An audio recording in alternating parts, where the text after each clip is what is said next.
this series of classes, learners will build a drama from a stimulus. In this case, the stimulus is a fable. The fable tells the story of how a lion catches a mouse. The mouse then convinces the lion to set her free, with a promise to help the lion whenever she is in need. Sometime later, the lion is caught by a hunter. The mouse returns to honor her promise. Other stimuli could also be used.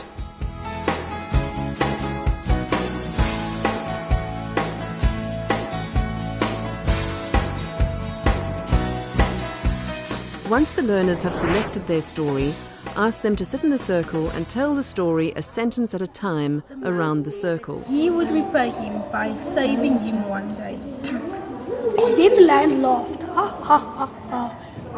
How can a little creature like you save me? What we're going to be doing is you are now going to be creating 3 tableaus. Okay, we need to have one tableau which tells us about the beginning of the story. We need to have a second tableau which tells us about the climax or the point of highest tension in the story. Okay? And the third tableau needs to be the end of the story.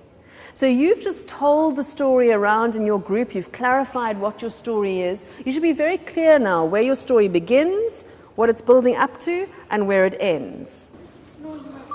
And remember, it's just the beginning of the story, okay? So we're just going to freeze that moment. And the two of you are just in conversation. Great. Okay, right. Now, what's the point of highest conflict? Okay, your climax point, your tension point. In their tableaus, learners need to consider where their audience is, what characters are most important in each moment, and how what is happening can be made most clear to the audience through facial expression and posture. Okay, so let's see it. You trapped. Can we see how you trapped in the net? Okay. And the mouse, you're looking at this from the side. Okay. And you holding the gun. Worry about yourself. Worry about yourself. Okay. And remember, it's got to be a frozen picture. Okay, we don't want to necessarily see that because that's the next moment. Okay, don't want to give it away. There we go. Okay, so now the hunters are leaving. That's great. The hunter's leaving. Okay, and the scientist is leaving as well. He's been taking his notes. And now the mouse has bitten through the ropes. Okay, and the lion is free. So can we see that you're getting free? Okay, and mouse, can you get on the other side maybe and be looking very pleased with yourself? These are then presented to the class for discussions and try and move very cleanly from one tableau to the next. Okay, let's see it.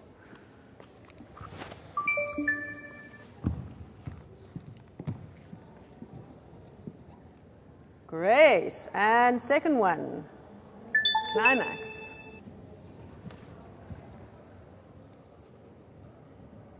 And last one.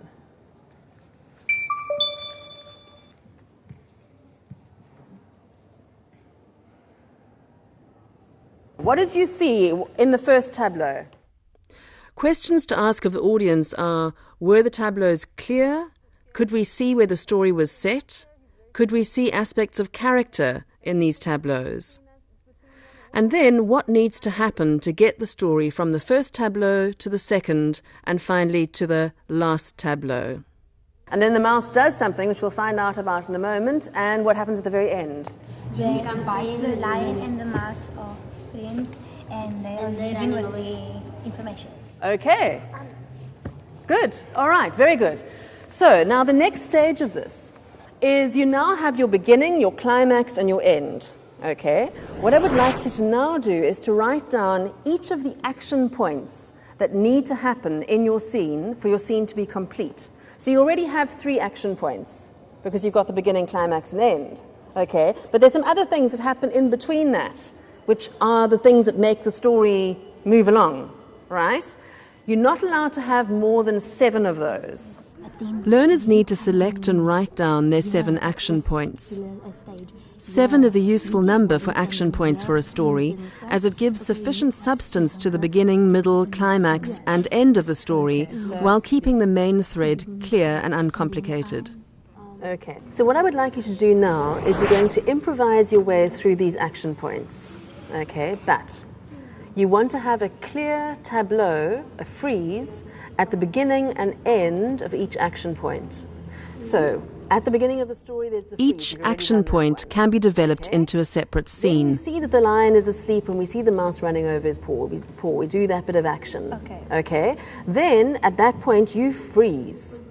So it is very clear. Here the learners are rehearsing their action points. They are encouraged to find clear freezes in order to identify specifically what's happening in the story at every stage.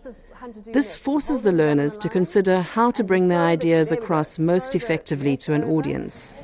And the lion is trapped. Can we see that the lion is trapped and can't get anywhere? Okay, great. Now, what happens between the two of you? Do you have any conversation at this point? Do you need... Okay, so let's see that.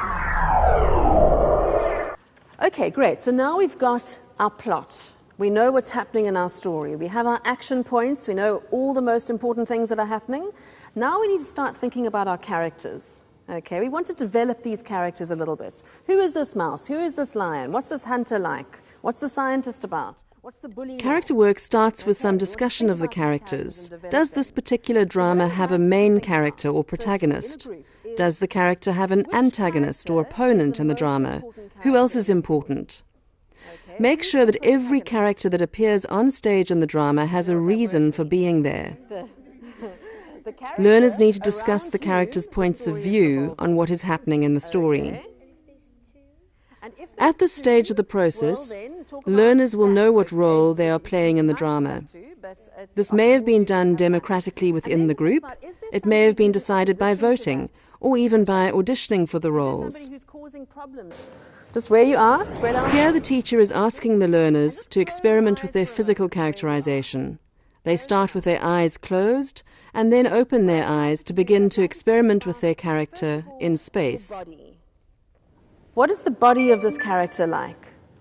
If you're an animal, can you take on the shape of your character in your body? If you're a human being, what kind of person are you? Are you an outgoing person? Are you a shy person? Are you a kind person? How can you show that through your body? Just think about changing your body a little bit. Change the position that you're standing in. Change your facial expression. Think about the kind of facial expression that this person uses. If you are a human being and you wear clothes, what kind of clothes are you wearing? Just become aware of those clothes. Okay? If you are an animal, can you think about what kind of fur you have? Learners will take a little time to get into character. Do you have a tail that you like to flick? If you've got a mane, shake it. Think about how old your character is. Okay, now you can open your eyes, and I want you to think about how does your character walk? Okay, how do they move through space? Everybody has their own walk. Some people walk more quickly, they've got more energy. Other people walk very slowly because they're so lazy or whatever. Okay, how does your character walk? Find the energy of your character. Just focus in on yourself. And what is the most important thing that your character wants? If you're the hunter in the story, you're looking for that lion, aren't you? So let that affect the way you move. Okay, so now, as you move through the space, you can make eye contact with the other people. Don't say anything to them yet. Just react to them. Is your person a friendly person? Do they smile at people when they go past them? Do they shake hands with people? Or are they very shy? Are they very scared of other people? At this stage, the learners interact with one another without words, using eye contact and gesture. Are you a very dangerous lion? Ah, goodness me. Okay, good. Okay, and then think about just one word or 2 words that you would use to greet somebody. Okay? So it could just be hello, all right? It could be good morning, if that's the way that you would greet somebody, if you were more... Voice can also be added eventually, but it's important to limit what the character is saying to 1 or 2 words. This forces the learner to pay attention to tone of voice, rhythm, pitch, and other aspects of vocal characterization rather than having to think up clever things to say. At the end of the exercise, have the learners check through their bodies and take note of what they have learnt about their characters. You may also ask them to write in their journals about what they have discovered.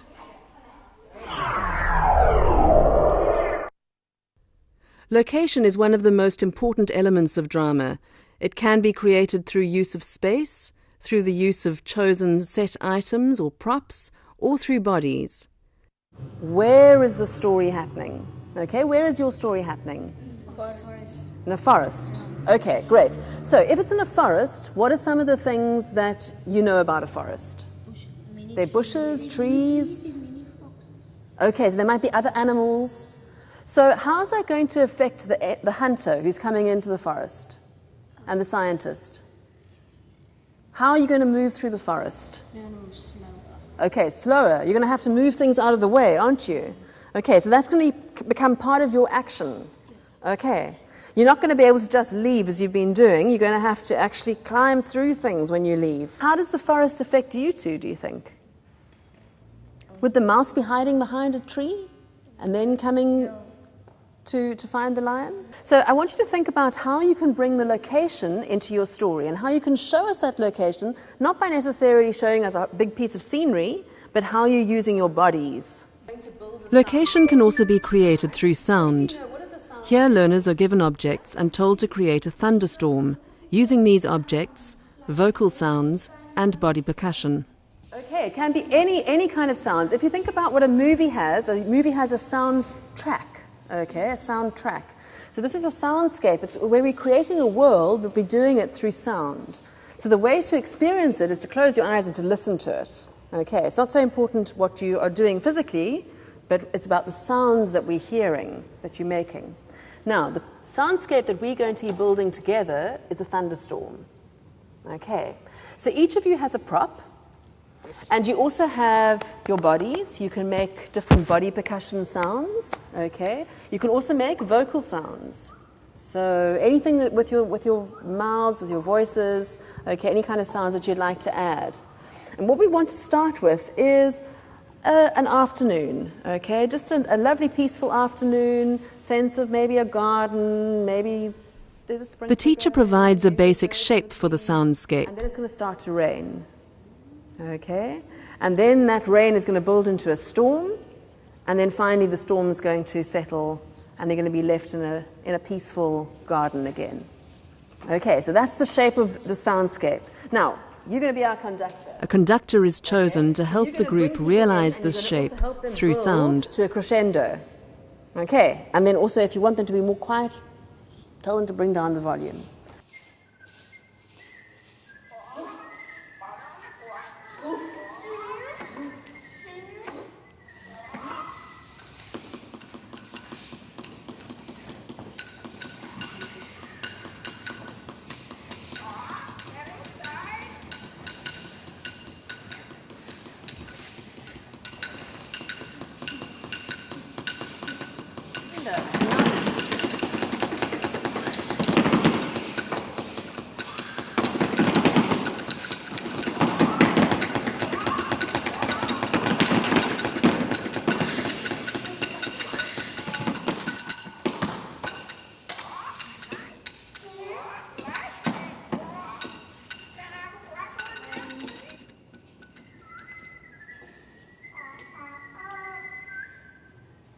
So let's think a little bit about different stage arrangements, okay?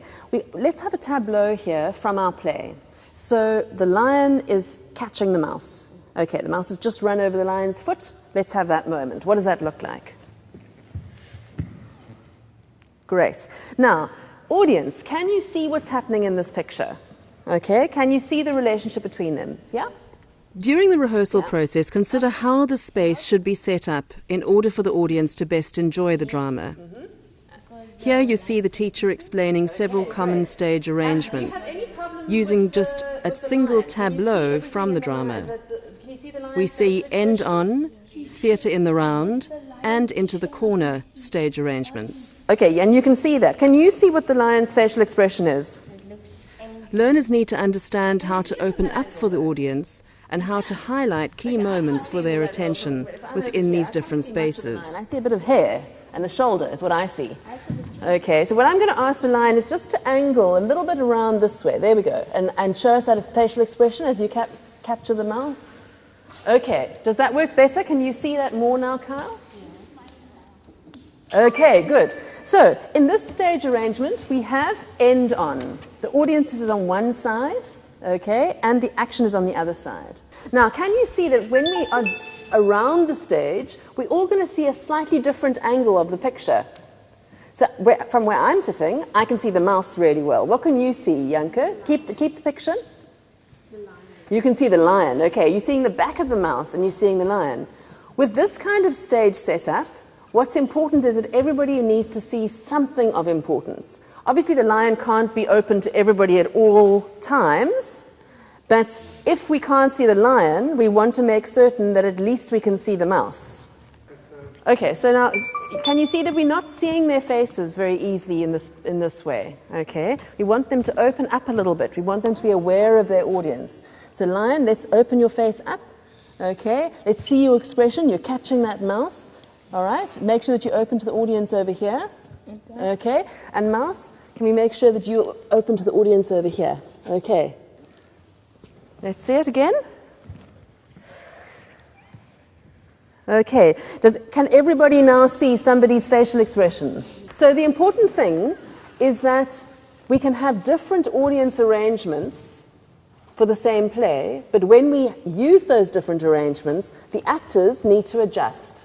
They need to be aware of where their audience is, and they need to make certain that the story can still be seen, okay, and that we can still follow, and particularly that we can engage with the characters. And we engage with the characters by seeing people's faces.